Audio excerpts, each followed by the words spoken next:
আপনারা এত চোর, এত দুর্নীতিবাজ, ব্যারিস্টার সুমনকে ভয় পান? হয় মারা যাব বা পৃথিবী থেকে বিদায় নিব, অথবা কেউ না কেউ আমাকে। ব্যারিস্টার সুমন যে কোনো সময় মারা যেতে পারে, যে কোনো সময় অ্যারেস্ট হতে পারে, যে কোনো সময় তার উপরে মামলা আসতে পারে। এটা কি ধরনের কথা এবং কতটুকু সত্য, এই প্রমাণ নিয়ে আজকে আপনাদের সামনে উপস্থিত হয়েছি আমি। দর্শক বন্ধুরা, ব্যারিস্টার সুমন কেন এই ধরনের কথা তার মুখ দিয়ে বেরোচ্ছে? কারণ উনি এমপি হওয়ার পরে চারিদিকে তার শত্রু হয়ে দাঁড়িয়েছে। দর্শক বন্ধুরা, একটা মানুষ তখনই মানুষের শত্রু হয়ে দাঁড়ায় যখন সে ভালো কাজ করে।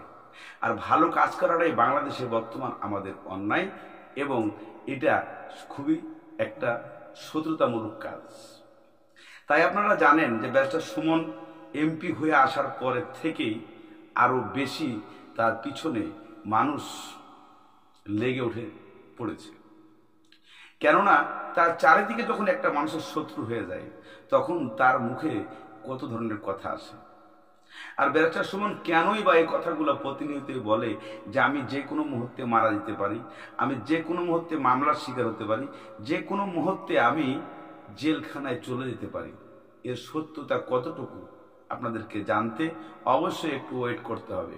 আপনাদেরকে আমি ভিডিওর অংশটা দেখাবো, ব্যারিস্টার সুমন কেন এই কথা বলছেন। প্রতিনিয়তই প্রায় মাঝে মাঝে দেখা যায়।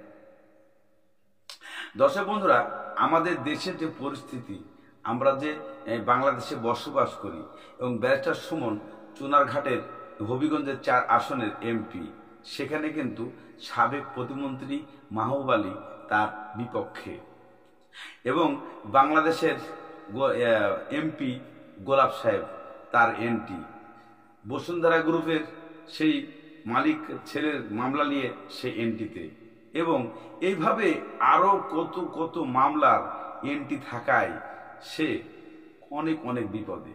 এবং সালাম মুর্শিদি সাহেবের এই 3 কোটি টাকার বাড়ি, 300 কোটি টাকার বাড়ি, এই 300 কোটি টাকার বাড়ির মামলা নিয়ে উনি একটার পর একটা বিপদের সম্মুখীন হয়ে যাচ্ছেন।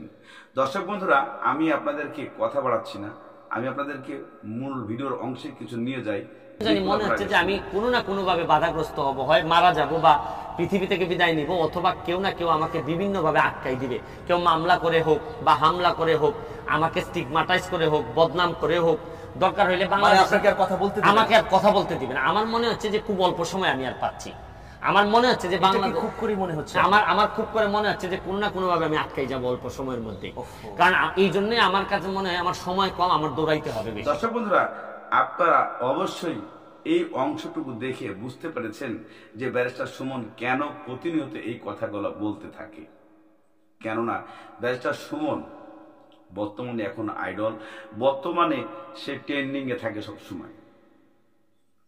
আর এই ট্রেন্ডিং এ থাকায় যারা তাকে প্রতিনিয়তই এই জায়গাগুলাই লক করতেছে, আর এই লক করাটাই ব্যারিস্টার সুমনের অনেক কিছু বিপদের সংকেত দেয়। আমরা অনেকেই ধান্দাবাজ বলে থাকি। আমরা কখনো কখনো ভাবতাম ব্যারিস্টার সুমন একজন ধান্দাবাজ, কিন্তু এমপি হওয়ার পরে প্রমাণ দেখিয়ে দিয়েছে যে ব্যারিস্টার সুমন কোনো ধান্দাবাজ নয়।